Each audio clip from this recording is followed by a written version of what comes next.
together. Radio Manu 91, where it's always better. Where it's always better.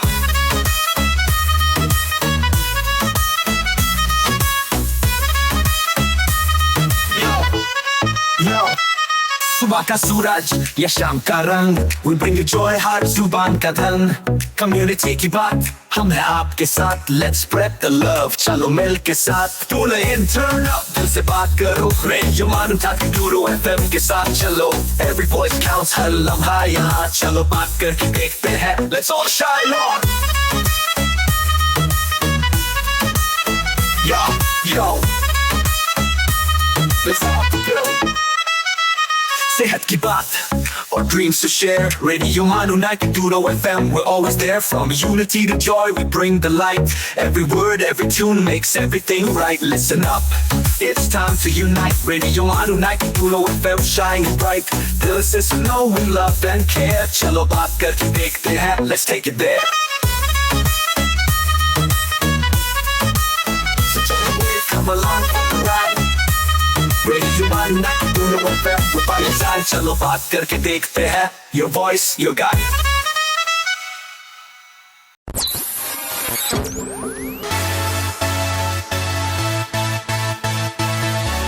ये है radio मानू 90.0 FM. चलो बात करके देखते हैं.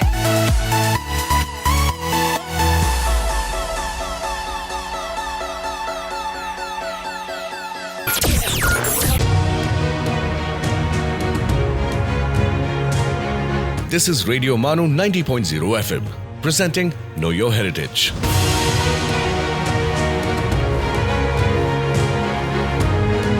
Hello and welcome to the show Know Your Heritage. I am your host RJ Aamir. आपका स्वागत करता हूं हमारे आज के इस एपिसोड में. आज हमारे साथ स्टूडियो में मौजूद हैं professor Sanjay Subodh sir. He is professor in history department Hyderabad central university, साथ ही साथ director college of integrated study Hyderabad central university, और वो 1992 से हिस्ट्री पढ़ा रहे हैं, इस कार्य में लगे हुए हैं. सर आपका स्वागत है, खैर मकदम है हमारे शो में. सर इससे पहले एक बार हमने शो में बात की थी हिस्ट्री क्या है, किस तरह से हमें उसे प्रिजर्व करना चाहिए और हमारी सेंस ऑफ रिस्पॉन्सिबिलिटी क्या है. तो आज का भी जो हमारा शो है यानी कि हेरिटेज, आइडेंटिटी और हम, हेरिटेज के साथ हमारा नाता क्या है, हमारी क्या रिस्पॉन्सिबिलिटी, हम इसी पे बात करेंगे. बहुत सारे क्वेश्चन सवालात हमारे उस दिन रह गए थे. तो सबसे पहला जो सवाल है कि हम किसी हेरिटेज साइट पे जब जाते हैं तो एक तो हेरिटेज होता है वहाँ पे, और हम दूसरी चीज़ देखते हैं बहुत फ्रिक्वेंटली कोई बहुत सारे गाइड्स होते हैं. तो गाइड्स से हमारा किस तरह का रिलेशन होना चाहिए, मतलब कि अगर गाइड्स कोई चीज़ बता रहा है, एक तो आपने बताया था कि हेरिटेज साइट्स पे जाके हम स्टडी करने की कोशिश करें कि वो हेरिटेज क्या कहता है अपने बारे में. दूसरा सोर्स वो गाइड होता है. तो गाइड क्या सच बता रहा है, क्या झूठ बता रहा है, कितना करेक्ट इन्फॉर्मेशन है, इसको हम किस तरह से लेना चाहिए, और फिर बाद में अगर हम उससे आर्गूमेंट करें या क्रॉस चेक करें तो वो करना चाहिए या नहीं करना चाहिए. कायदे से जितने भी आपके एएसआई के कंट्रोल में साइट्स हैं वहाँ पे एएसआई से अप्रूव्ड गाइड्स होते हैं, और ये रजिस्टर्ड गाइड्स होते हैं, और उनके लिए बाकायदा एक प्रॉपर क्वालिफिकेशन होती है और प्रॉपर ट्रेनिंग होती है. कई साइट्स ऐसे हैं जहाँ पे बाकायदा, मेरा अपना एक्सपीरियंस है, खासकर जैसे जयपुर में आप जंतर मंतर पे जाएं तो आपको कई गाइड्स ऐसे मिलेंगे जिनकी नॉलेज बहुत अच्छी है. मुश्किल क्या होती है कि अब इन गाइड्स की भी जो ट्रेनिंग है, क्योंकि हिस्ट्री जो है इसका दायरा बहुत बढ़ गया है. मुश्किल क्या हो रही है कि जो मेथड ऑफ ट्रेनिंग है वो पुराना है, और उसमें जो मेडिवल आर्कियोलॉजी से जो रिलेटेड डेवलपमेंट्स हुई हैं उनमें खासकर कई लेवल पे गाइड्स अपडेटेड नहीं होते. ठीक. तीसरी बात क्या होती है कि एज ए जनरल टूरिस्ट उनको भी ज़्यादा इंटरेस्ट हार्ड फैक्ट्स में नहीं होता है, उनको भी ज़्यादा इंटरेस्ट स्टोरीज में होता है, उनको भी ज़्यादा इंटरेस्ट रोमांस में होता है बिल्डिंग्स के. या सर इस तरह ऐसा तो नहीं है कि उन्होंने जानबूझ के, जैसे फिल्म वाले कहते हैं कि फिल्म हम वो बनाते हैं जो देखती है पब्लिक, तो पब्लिक नहीं, वैसा नहीं है, कुछ क्योंकि नहीं. क्या होता है कि कई जगहों पे एक लोकल हिस्ट्री होती है और वो उन नॉलेज के साथ जुड़ जाती है जो कि साइंटिफिक और वेरीफाइड नहीं है, होती है। और वो हिस्ट्री के नाम पे चलती रहती है। मैं किसी की तरफ उंगली नहीं उठा रहा हूँ, लेकिन आप लाइट शोज देखें तो कई जगहों पे जो हिस्टोरिकल साइट्स की जो लाइट एंड साउंड शो होते हैं जो कि प्रॉपरली ASI के थ्रू होते हैं, उनमें भी कितना हिस्ट्री होता है, कितनी स्टोरी होती है, ये आप देख सकते हैं। Right. As a student of history हमारे लिए ज़रूरी है हिस्ट्री और स्टोरी में डिफ़र करना।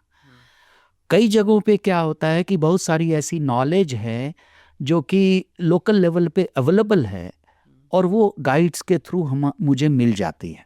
राइट। तो as a student of history उसमें हमारे लिए ज़रूरी है कि उन नॉलेज को कैसे आप शिफ्ट करें एक से दूसरे में।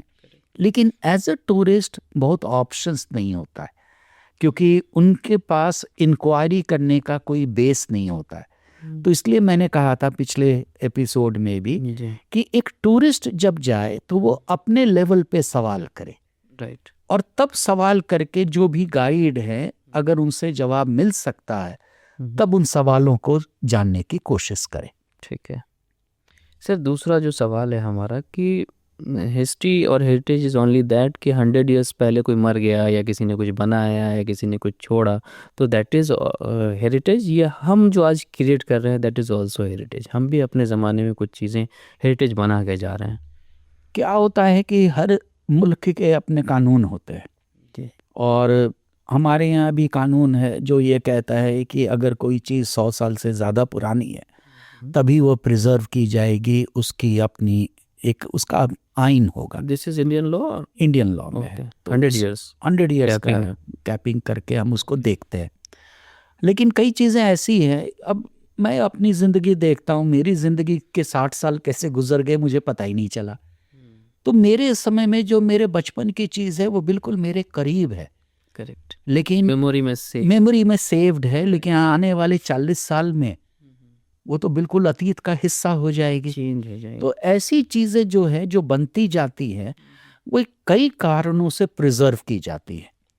आपको एक एग्जांपल देता हूँ कि पटना में एक चरखा समिति है और चरखा समिति का संबंध जयप्रकाश नारायण से है जी। और जयप्रकाश नारायण के कारण उस चरखा समिति को प्रिजर्व किया गया है। उसी तरीके से ये आज समिति मीन्स वहाँ पे एक लोकल लेवल पे जो आपके कारीगर हैं जो कि अलग अलग तरीके से चीज़ों का उत्पादन करते हैं, समिति इसको नॉर्मली तो ग्रुप ऑफ पीपल होता है। ग्रुप ऑफ पीपल करके ही है, जी। तो उसको एक सोसाइटी बना के राइट। उसको प्रिजर्व किया गया है। ओके। उसी तरीके से आप जाए, अगर आप पढ़े पाकिस्तान में दिलीप कुमार की बिल्डिंग को और राज कपूर के घर को प्रिजर्व किया गया है। ओके। तो ये हमारे ऊपर डिपेंड करता है कि हम किस तरह से एक आइडेंटिटी अपनी पहचानने की कोशिश करते हैं, किस तरीके से उन चीज़ों को प्रिजर्व करते हैं। आप दिल्ली जाए, गालिब का जो घर है, मज़ार नहीं, घर जो है, अच्छा, उसको थोड़ा बहुत प्रिजर्व किया गया है। ओके। ठीक है, बलीमारान में।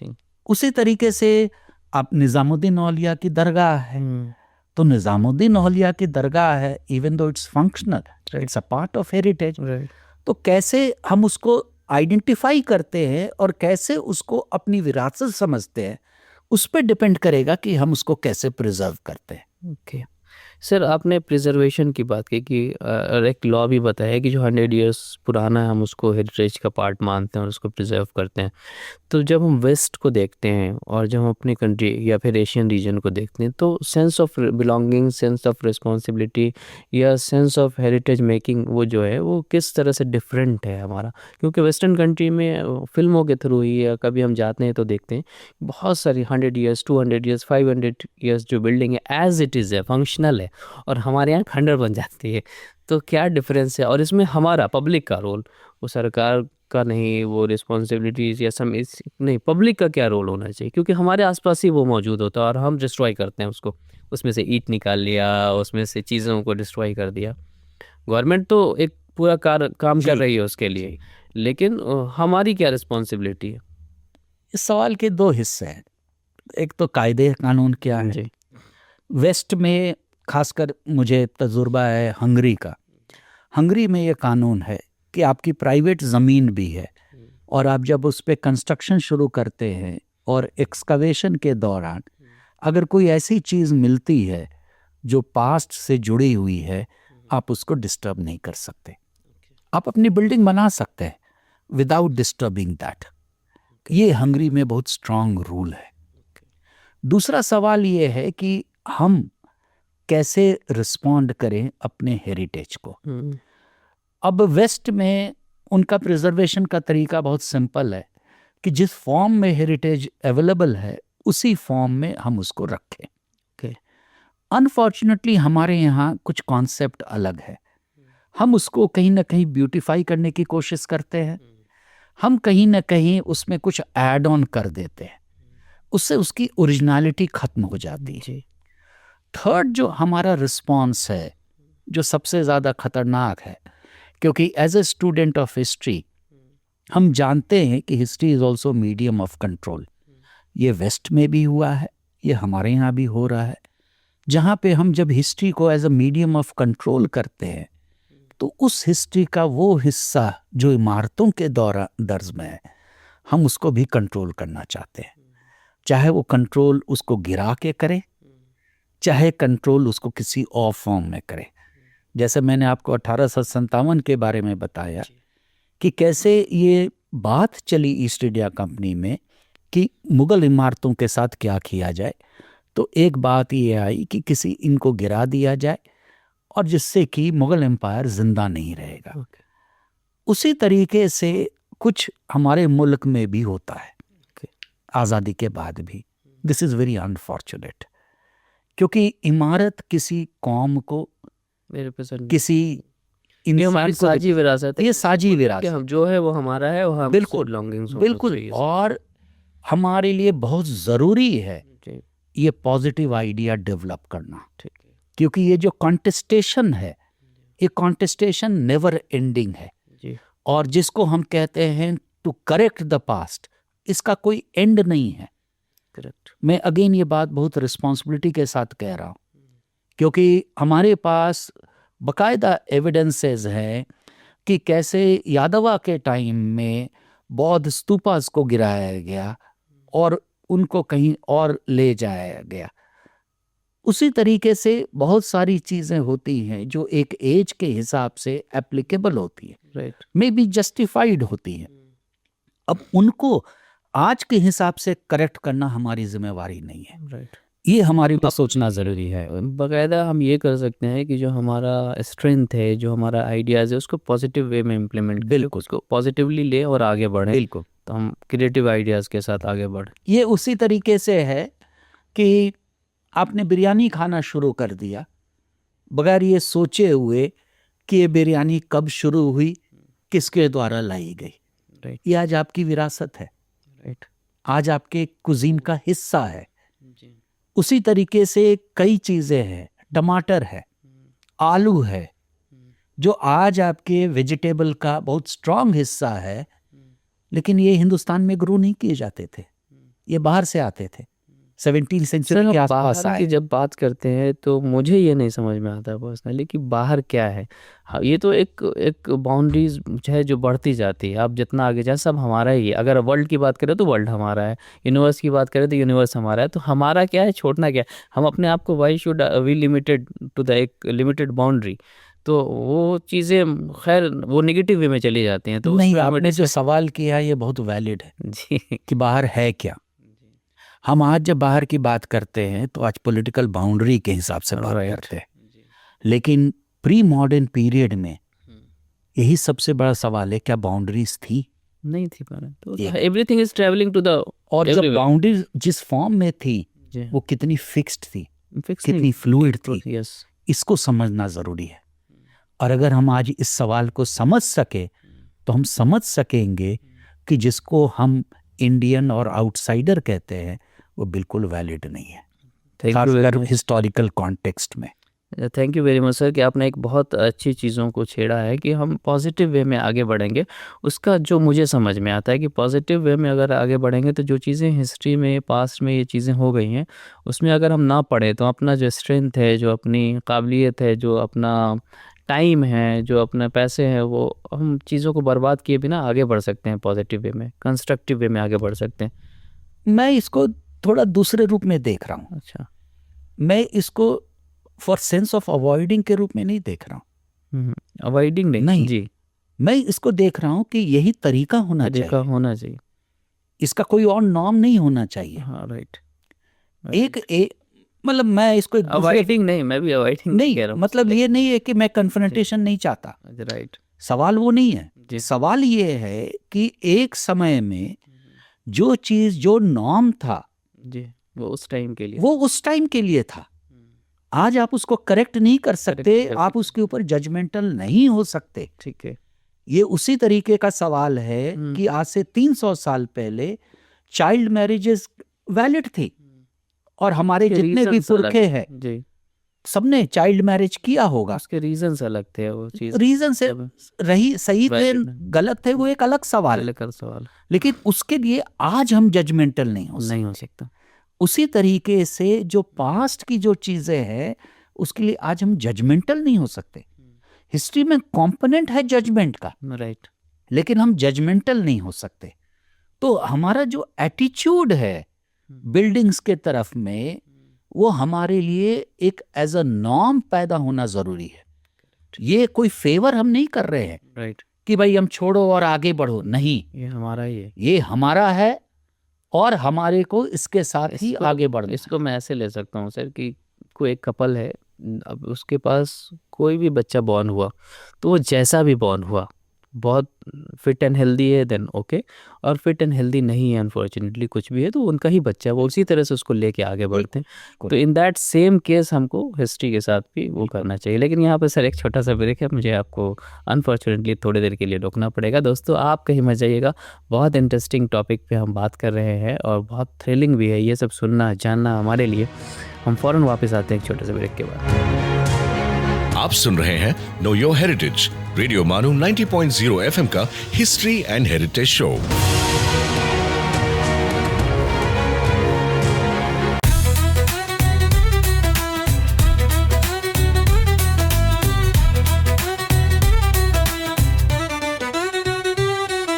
You are listening to Radio Manu 90.0 FM, a community radio station. So join the wave, come along for the ride. Radio Manu 90.0 FM, we're by your side. चलो बात करके देखते हैं. Your voice, your guide.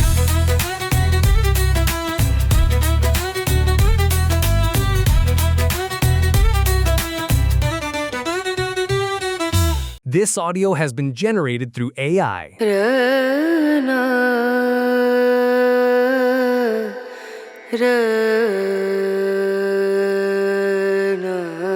This is Radio Manu 90.0 FM. Let's listen to the Mindful Minute.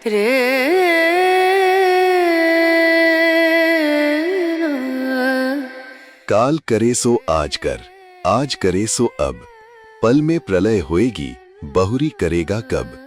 Kabirdas.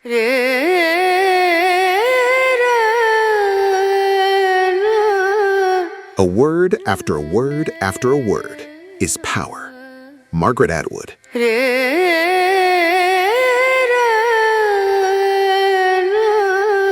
खामोशी इंसान की बेहतरीन हिफाजत है। अफलातून। ये है रेडियो मानू 90.0 FM। आप सुन रहे थे the mindful minute.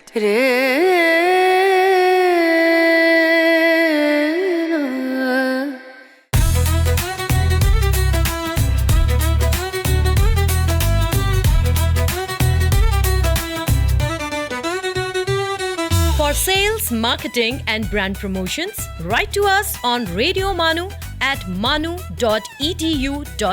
So join the wave, come along for the ride. Radio Manu 90.0 FM, we're by your side.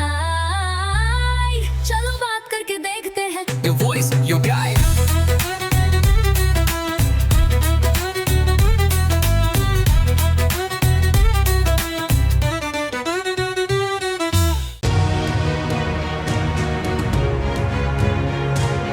आप सुन रहे हैं नो योर हेरिटेज, रेडियो मानू 90.0 एफएम का history and heritage show.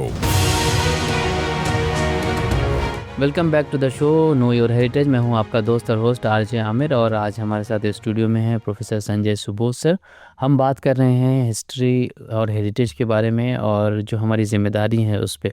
Sir, break पे जाने से पहले बहुत सारी बातें आपने की कि किस तरह से हमारी रिस्पॉन्सिबिलिटी होती है कि जो हिस्ट्री में जो चीज़ एज इट इज़ है उसको हम कैरी फॉरवर्ड करें।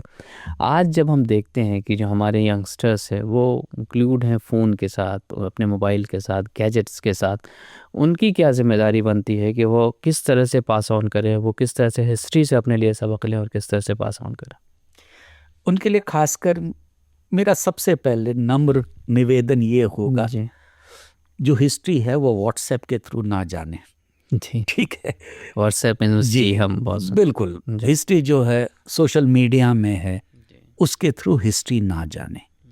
हिस्ट्री जानने के लिए हिस्ट्री की बुक्स पढ़ें, राइट, हिस्ट्री के जो टीचर्स हैं, जो स्टूडेंट्स हैं, उनसे वार्तालाप करें। ये तरीका है हिस्ट्री जानने का।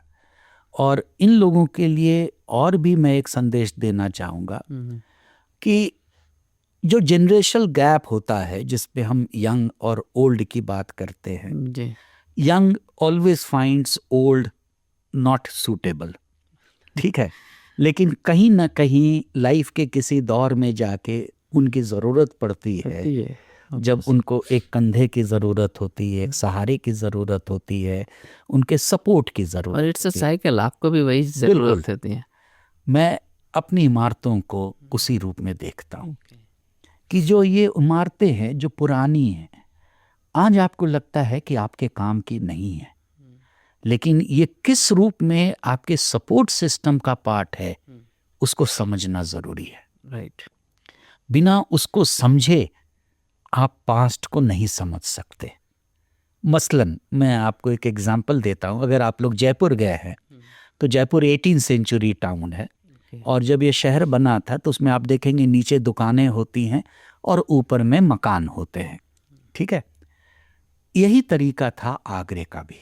ओके, और बदायूनी जब वो मुंतखब तवारीख लिखता है तो जिक्र करता है एक मनसबदार का, यंग मनसबदार का, जो आया है मुगल कोर्ट के लिए एनुअल मस्टर के लिए, और वो किस तरह से आगरे की बाजार में घूम रहा है और एक ज्वेलरी की दुकान के नीचे जब वो गुजर रहा है तो उसके ऊपर उसकी दुकान है जी और वहाँ पे उसकी वाइफ है मोहिनी, कैसे उनका प्रेम प्रसंग शुरू होता है। ये बड़ी इंटरेस्टिंग कहानी है। तो ये जो चीज़ें हैं, क्योंकि जिनको आप किताबों में पढ़ रहे हैं, जब आप एक रूप में देखते हैं कि कैसे ये बिल्डिंग मौजूद है, आप उनके साथ रिलेट कर सकते हैं। राइट, इसी तरीके से जो यंगस्टर्स हैं जब इन इमारतों को देखते हैं, आप कहीं भी जो नॉन इमारतें हैं उनको आइडेंटिफाई करना आसान है। जब आप आसपास अपने देखें कोई भी जो चीज़ पुरानी है, चाहे वो केव पेंटिंग के रूप में हो, मिनहर के रूप में हो, किसी न किसी मिनहर में। क्या सर? ये प्री हिस्टोरिकल टाइम्स में बरियल सिस्टम के बरियल ग्राउंड्स में सिंबल्स होते थे। कुछ नहीं है, ये पत्थर है, खड़े हैं। ये हमारे यूनिवर्सिटी ऑफ हैदराबाद में आपको मिलेंगे। और आपकी जानकारी के लिए वेस्ट में, खासकर जर्मनी वगैरह में जहाँ भी मिनहर लिखते हैं मिलते हैं, उनको टूरिस्ट स्पॉट के रूप में डेवलप किया जाता है और बाकायदा उनको देखने के लिए एक फ़ी होती है। $2 से $5 की फ़ी होती है, यूरो की फ़ी होती है। हमारे यहाँ ये कई जगहों पे बिखरे पड़े हैं और अलग अलग साइड्स पे। अलग अलग साइट्स पे। अभी आपने 2-4 दिन पहले देखा होगा कि कैसे तेलंगाना की एक स्टूडेंट है एमए की, उसने किसी जगह पे एक रॉक पेंटिंग को डिस्कवर किया है, टूल्स को डेवलप किया है जो प्री हिस्टोरिकल टाइम्स के हैं।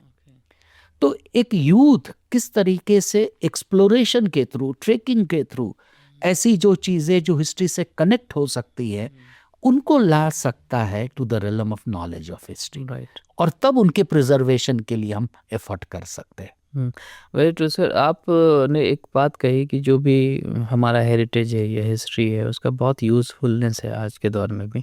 सो क्या हम इसको ऐसे कनेक्ट कर सकते हैं कि किसी भी कंट्री का जो हेरिटेज साइट्स है या जो भी हेरिटेज है उससे किस तरह से इनकम जनरेट होता है, वेल्थ किस तरह से आता है, या कंट्री के वेल्थ जनरेशन में किस तरह से सपोर्ट करता है, इस तरह का कोई लिंक है? एक जो कॉन्सेप्ट है टूरिज्म का, जिसको आज हम हिस्टोरिकल टूरिज्म कहते हैं, जी। वो डायरेक्टली इससे कनेक्ट होता हेरिटेज है, साइट्स। हेरिटेज से कनेक्ट होता है। कई यूनिवर्सिटीज़ में जो department of tourism and studies है वो इस तरह के हिस्टोरिकल साइट्स को भी अपने एक पार्ट बनाते हैं और उनको एक्सप्लोर करते हैं कि कैसे उनसे इनकम जनरेट किया जाए। राजस्थान में कई हिस्टोरिकल साइट्स हैं, इनको प्राइवेट पार्टीज़ को दे दिया गया है। वो प्राइवेट पार्टीज़, उनकी MOU है गवर्नमेंट के साथ और वो उनसे इनकम जनरेट करते हैं, शेयर भी करते होंगे और कुछ प्रिजर्वेशन का भी फॉर्म्स है। मैं अपनी इमारतों को उस रेवेन्यू जनरेशन के रूप में नहीं देखना चाहता। मैं इसलिए नहीं देखना चाहता क्योंकि रेवेन्यू जनरेशन के फॉर्म में हमारी जो सेंसिटिविटी हिस्ट्री की है वो कहीं ना कहीं डिस्टर्ब हो। वेस्ट में ये आइडिया है या नहीं? वेस्ट में है बट उनमें वो हिस्ट्री डिस्टर्ब नहीं करते हैं। प्रिजर्वेशन, वो प्रिजर्वेशन है, ओरिजिनल फॉर्म, वो ओरिजिनल फॉर्म है।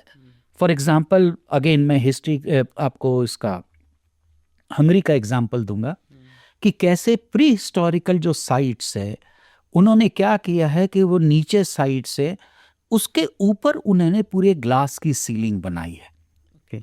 तो आप वहां नहीं जा सकते लेकिन उस ग्लास सीलिंग के थ्रू पूरी प्री हिस्टोरिकल साइट्स को आप देख सकते हैं। सर आपने ग्लास सीलिंग और हंगरी का एग्जांपल दिया। आज मैंने मतलब बहुत ज़्यादा विजिट तो नहीं किया है लेकिन बहुत सारे साइट्स पे ऐसे किया है तो हम उसको मार्क कर देते हैं और ऐसा क्लोज कर देते हैं कि हम उसको कुछ भी नज़र नहीं आता है। हम बहुत सारे ऐसे साइट्स हैं इंडिया में जहाँ पे आप जाएंगे तो बिल्कुल क्लोज रहता है फॉर नॉर्मल पब्लिक या पीपल के लिए, आप अंदर नहीं जा सकते। लेकिन वो ऐसा बंद करते हैं कि उस साइड क्या हो रहा है, सड़ रहा है, ख़राब हो रहा है, डिस्टर्ब हो रहा है, डिस्ट्रॉय हो रहा है, वो हमें फ़र्क नहीं पड़ता है। तो हमारा तो एग्जाम्पल ऐसा है। मैं आपसे कि हमने बिल्कुल ये देखा। सहमत हूँ क्योंकि हमारे बिल्कुल पड़ोस में बीदर है। जी।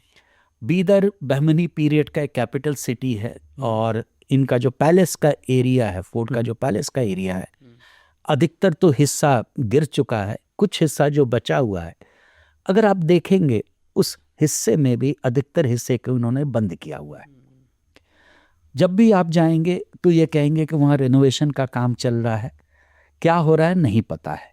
जैसा आपने कहा कि किस हाल में है इनको जानने का तरीका हमारे पास नहीं है। मैंने उनको स्टडी किया तो पाया क्या कि जो हिस्से बंद है उनमें एक हिस्सा है गगन महल का।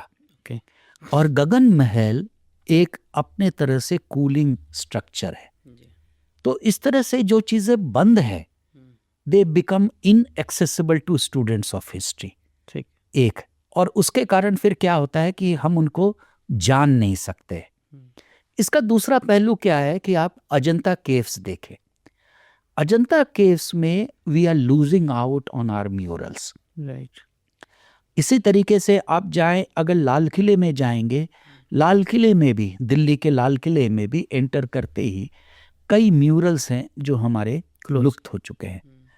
अब ऐसे में उनको हमारे प्रिजर्वेशन का क्या तरीका होना चाहिए, इसके ऊपर हमारे को रीथिंक करना होगा, करने की ज़रूरत है। Right sir. यहाँ पे फ़िलहाल एक और छोटे से ब्रेक के लिए हमें रुकना होगा सर। हम फ़ौरन ब्रेक के बाद वापस आते हैं और इसको जारी करेंगे डिस्कशन को।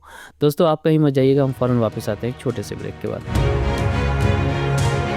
You are listening to Know Your Heritage, Radio Manu 90.0 FM's show on history and heritage.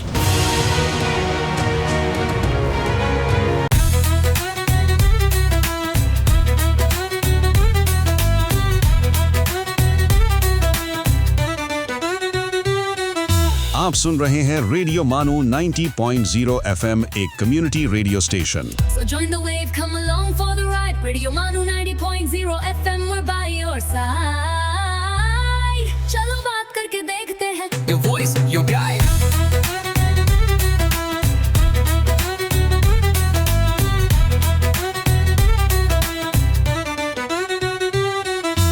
This audio has been generated through AI.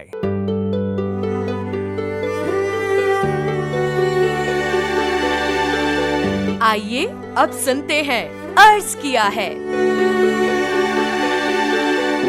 आदाब दोस्तों, आप सुन रहे हैं अर्ज किया है रेडियो मानू 90.0 एफएम पर।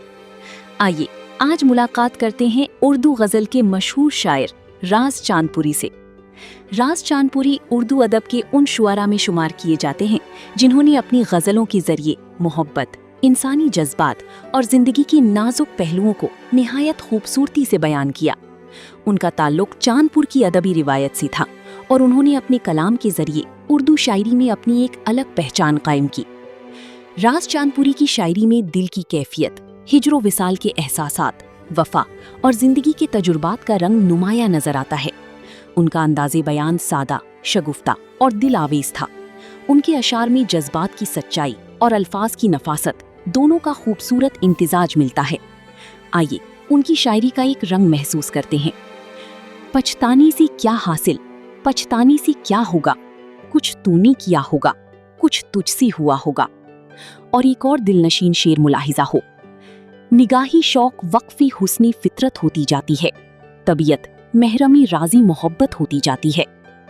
राज चांदपुरी का कलाम मोहब्बत और इंसानी एहसासात की तर्जुमानी करता है। उनकी गज़लें सामईन को अपने अंदर झांकने और जज्बात की दुनिया को महसूस करने की दावत देती हैं। उर्दू अदब की दुनिया में राज चांदपुरी का नाम एक ऐसी शायर के तौर पर याद किया जाता है जिन्होंने गज़ल की रिवायत को अपनी दिलावीज बयानी और खुलूस से मजबूत बनाया। इसी के साथ दीजिए इजाज़त, फिर मुलाकात होगी एक और नुमाइंदा अदबी शख्सियत के साथ। आप सुन रही थी अर्ज किया है सिर्फ रेडियो मानू 90.0 एफएम पर। खुदा हाफिज।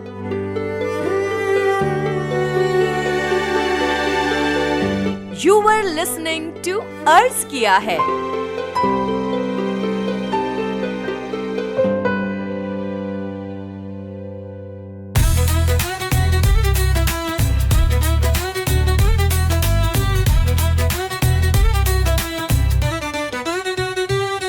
सेल्स, मार्केटिंग और ब्रांड प्रमोशंस के लिए हमसे राब्ता करें radiomanu@manu.edu.in पर। So join the wave, come along for the ride. Radio Manu 90.0 FM, we're by your side. चलो बात करके देखते हैं। Your voice, your guide.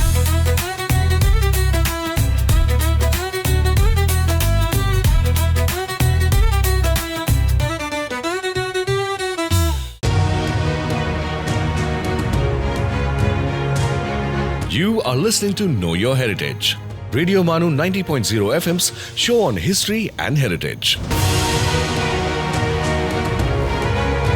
Welcome back to the show know your heritage. मैं हूं आपका दोस्त और होस्ट आरजे आमिर और आज के एपिसोड में हम बात कर रहे हैं प्रोफेसर संजय सुबोध सर से। और आज जो हमने डिस्कस किया है कि वो हेरिटेज को लेके जो हमारी जिम्मेदारी है वो क्या है। छोटा सा थोड़ा सा टाइम बचा हुआ है सर। एक सवाल जो बहुत इम्पॉर्टेंट है हमारा और हमारी रिस्पॉन्सिबिलिटी को दिखाता है कि किस तरह से आपने बहुत सारी चीज़ों में ये बताया कि बहुत इम्पॉर्टेंट है जो हेरिटेज साइट्स हैं हमारे कंट्री के या हमारे आसपास के वर्ल्ड के, उनको प्रिजर्व करना हमारे लिए इम्पॉर्टेंट है। तो हम ये देखते हैं कि हमारी कंट्री में किस तरह से हमारी रिस्पॉन्सिबिलिटी बनती है, हेरिटेज साइट्स का क्या हाल है और बीइंग एक कॉमन मैन क्या कर रहा है, गवर्नमेंट क्या कर रही है, वो भी हम देख रहे हैं। दूसरी कंट्री ऐसे एग्जांपल्स जो हमारे लिए मिसाल कायम कर सकते हैं वो कोई है तो जिसके हम सीख सकते हैं? काफ़ी कुछ हम बाहर से भी सीख सकते हैं जी काफ़ी कुछ हम अपने अंदर से भी सीख सकते हैं जी। मसलन आप इंडोनेशिया जाएं, मेजॉरिटी पॉपुलेशन इस्लाम है, मुस्लिम्स हैं, लेकिन जब भी आप उनके मिनिस्ट्री ऑफ कल्चर के कोई भी प्रोग्राम को देखें, कोई भी उनके आप साइट्स को देखें, सभी का कनेक्शन रामायण से है। ओके। आपके जो परफॉर्मेंस होती है दे आर ऑल मुस्लिम्स। अब हमारे को ये समझना ज़रूरी है कि उन्होंने अपनी विरासत को कैसे समझा। वही चीज़ हमारे लिए ज़रूरी है जी। हमारे मुल्क में एक छोटा सा शहर है पेहवा। पेहवा ये कहाँ है? ये कुरुक्षेत्र से बहुत करीब है, हरियाणा में? हरियाणा में है। और पेहवा जो है ये शुरुआती दौर में ये एक ट्रेडिंग सेंटर के रूप में एनिमल हॉर्स ट्रेडिंग के लिए जाना जाता था। और उसके उपरांत फिर अब ये एक रिलीजियस सेंटर के रूप में डेवलप हो गया है। पेहवा में एक शिव मंदिर है। शिव मंदिर के बाहर एक शिलालेख है जो राजा भोज के पीरियड की है और जो बताती है कि कैसे पेहवा में एक आपका ट्रेडिंग, हॉर्स ट्रेडिंग का सेंटर था। उस शिव मंदिर के अंदर में जब आप प्रवेश करते हैं, दीवारों पे जो टैबलेट्स लगे हुए हैं उनमें अल्लाह लिखा हुआ है। ये कैसे हुआ? एक हरियाणा में ही सोनीपत में एक दरगाह है जिसको मामू भांजा की दरगाह कहते हैं। उस मामू भांजा दरगाह की कहानी ये है कि ये 8th सेंचुरी की बात मैं आपको बात बता रहा हूँ कि वहाँ पे एक शिव मंदिर हुआ करता था और जो कस्टोडियन थे उस शिव मंदिर के वो एक ब्राह्मण थे, पंडित शिवचंद। और उनको एक दिन सपने में आया कि घरौंडा के पास में, ये पानीपत के पास में एक जगह जहाँ पे एक सराय भी अभी है, कि कोई 2 लोग मर गए हैं, उनको दफनाने की ज़रूरत है, जिनका बाद में पता चलता है कि उनका रिश्ता इमाम से था, इमाम की फैमिली के थे। उन दोनों को पंडित शिवचंद ने अपने शिव मंदिर में लाके दफनाया है और आज भी वहाँ पे उनके जो दफन हुई है, जो कब्र है, उसके सर के पास में शिवलिंग है। ये पंडित शिवचंद का शिव मंदिर था जिसको आज हम मामू भांजा की दरगाह कहते हैं। आज की तारीख में भी उस दरगाह के जो कस्टोडियन है वो पंडित शिवचंद की फैमिली है। ये मामू भांजा का नाम कैसे? 2 लोग थे जिनकी डेथ हुई थी, उनका आपस में रिलेशन था, इसलिए इसको मामू भांजा की दरगाह कहते हैं। वो फेमस उसी नाम से है। आज भी उर्स पे जो पहली चादर चढ़ाई जाती है वो पंडित शिवचंद की फैमिली से चढ़ती है। सोनीपत में ही जो ब्राह्मण्स के रहने की जो जगह, जो मोहल्ला है, उसको गढ़ी ब्राह्मणा कहते हैं। उन गढ़ी ब्राह्मणा में जो पंडित शिवचंद की फैमिली के जितने भी घर हैं, क्योंकि अब तो एंसेस्टर्स जो है वो फैमिली लाइन काफ़ी आगे बढ़ती गई, लेकिन जितने भी उस फैमिली के घर हैं उन सब का जो पूजा रूम है वो उस दरगाह की तरफ है। ये एक ऐसी विरासत है जिसका मैंने आपको सिर्फ 2 मिसाल दिए हैं। ये हमारे हिंदुस्तान में फैले हुए हैं, बहुत सारी जगह, ये बहुत सारी जगह हैं। तो चाहे आप बाहर से इंस्पिरेशन लेना चाहे आप अपने अंदर से इंस्पिरेशन लेना चाहे, और हमें समझने की ज़रूरत है कि हम कैसे इस हेरिटेज को एक कॉमन हेरिटेज, एक साझी विरासत के रूप में आगे कंटिन्यू करें और नेक्स्ट जनरेशन को हैंड ओवर करें। Thank you so much sir, आपने एक छोटे से टाइम में आज हमें ये समझाने की कोशिश की कि हेरिटेज क्या है और हमारी क्या जिम्मेदारी बनती है, और ख़ास तरह से एक पॉजिटिव एटीट्यूड के साथ कि हमें किस तरह से इसको सजो कर रखने की ज़रूरत है। आप हमारे स्टूडियो में आए, आपका बहुत बहुत शुक्रिया sir. Thank you so much. दोस्तों, आज के लिए हमारा सफ़र यहीं तक, और नेक्स्ट एपिसोड में हम किसी और टॉपिक पे आपके साथ हाजिर होंगे और डिस्कस करेंगे। तब तक के लिए मुझे भी दीजिए इजाज़त। आदाब। आप सुन रहे थे नो योर हेरिटेज, रेडियो मानू 90.0 FM का हिस्ट्री एंड हेरिटेज शो।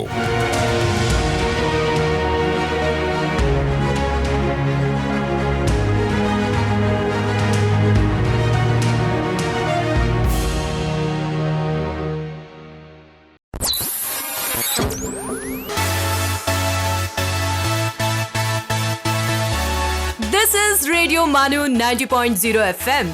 चलो बात करके देखते हैं।